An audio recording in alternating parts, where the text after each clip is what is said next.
સમજાઈને આગળ જઈશું તો જ આપણે પહોંચવાના છે, નહીં તો આપણી ગાડી અટકી જ ગઈ છે. મેં 5-7 દિવસમાં કરી છે નવદા ભક્તિ. 5 દિવસમાં કરી. આ બેનના ત્યાં મેં 15 દિવસ સુધી કરી હતી. અધિક મહિનો હતો, પહેલી રાત નવદા ભક્તિ એમના ત્યાં કરી 15 દિવસ.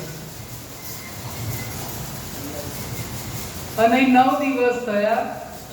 9 દિવસ કરે બેને, પેલા 7 કર્યા, પછી 9 કર્યા, કોઈ પહોંચાતું નથી. કેમ? તમારો ભાવ જ એટલો છે, તમારો પ્રેમ એટલો છે, તો મને બસ ગા કરવાનું મન થાય છે. જ્યાં હું પૂરું કરવા આવું ત્યાં ઊભા થાવ, એમાં બીજું ભજન ઉપાડવું પડે. પણ વાત આખું ગવો જ નહીં.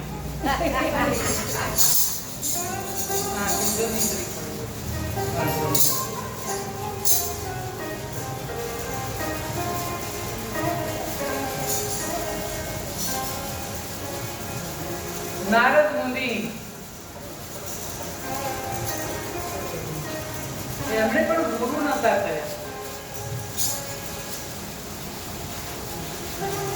ભગવાન વિષ્ણુના પરમ ભક્ત, ભગવાન વિષ્ણુમાં એમની અનન્ય ભક્તિ, ભગવાન સ્મરણ કરતા ત્યારે રોમ રોમ પુલકિત અને ગદગદ થઈ જતા, આંખમાંથી અશ્રુ ધારાવે એવા લાગે.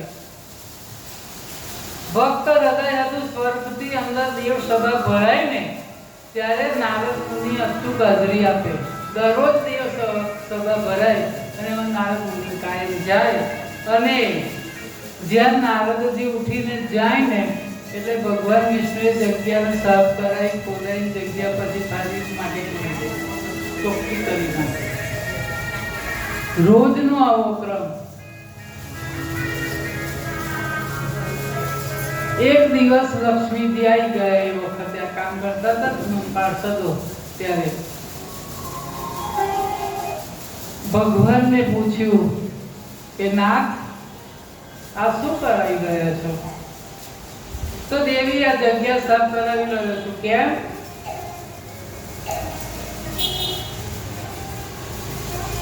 આ જગ્યા તો સાફ છે. તો કે બહુ પુરાણથી જોવો ને તો આ જગ્યા અપવિત્ર છે. આ જગ્યા પર તો નારદજી બેસે છે, તમારા પરમ ભક્ત છે, છતાંય અપવિત્ર કેમ? કારણ કે અમે સાધના કરી, ભક્તિ કરી, તપ કર્યા. મારા સાચો ભક્ત એ જ છે મારા, પણ એમણે ગુરુ નથી કર્યા. એટલે હું આ જગ્યા સાફ કરાવી દઉં છું. હૈયામાં વ્યાપ્યું છે ઘોરે અંધારું, પ્રકાશ એમાં કરનાર શરણું સદગુરુદેવનું, કે ભક્તિનો ત્રીજો પ્રકાર શરણું સદગુરુદેવનું. રિયાની અપવિત્રતા આસપાસના વાતાવરણને પણ બગાડે. કોઈ અપવિત્ર માણસની સાથે બેસીએ ને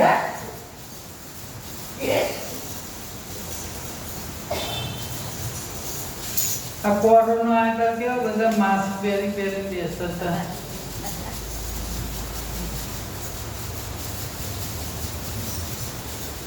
આટલા બધા વ્યક્તિઓને કોણ અપવિત્ર છે, કોણ પવિત્ર છે ખબર નથી. આપણે પવિત્ર રહેવાનું છે. અને પછી પ્રભુને પૂછ્યું કે આવું કેમ કરો? તો પ્રભુએ કહ્યું કાટલા માટે કે અમે ગુરુ નથી કર્યા. પણ જો નારદજી જાણે નહીં, હો કહેતા નહીં. પણ લક્ષ્મીજીને ધ્યાન પડે, આપણને કોઈ વાત કરી હોય કે કોઈ કહેતા નહીં હો તો આપણને વધારે એમ થાય ક્યારે કોકને કહી દો. અને બધાને એ જ કે અને બધાને એમ કહે કે તમને કહું છું, કોઈ નથી કહ્યું નથી, તમે કોઈ કહેતા. અને એટલે જ આ વાત પહોંચાડવા માટે ભગવાનને ખબર ને કે એમના પેટમાં વાત નહીં રહે, લક્ષ્મીજીને વાત કરી. નારદજી આવ્યા છે લક્ષ્મીજીનું આ તો બહુ મોં ઉતરેલું જોયું. લક્ષ્મીજી પૂછે કે કેમ આજે ઢીલા ઢીલા છો?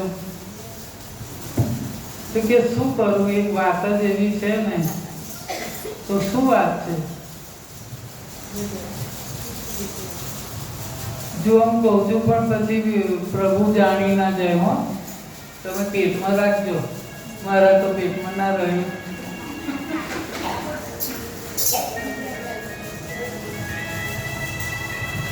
કે તમે જાઓ છો ને પછી પ્રભુ તમારી જગ્યાને સાફ કરાવે છે.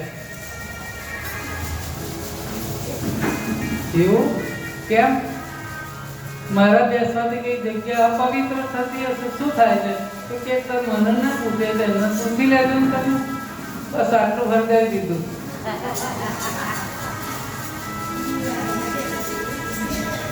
સહેજા સળગાવાનું.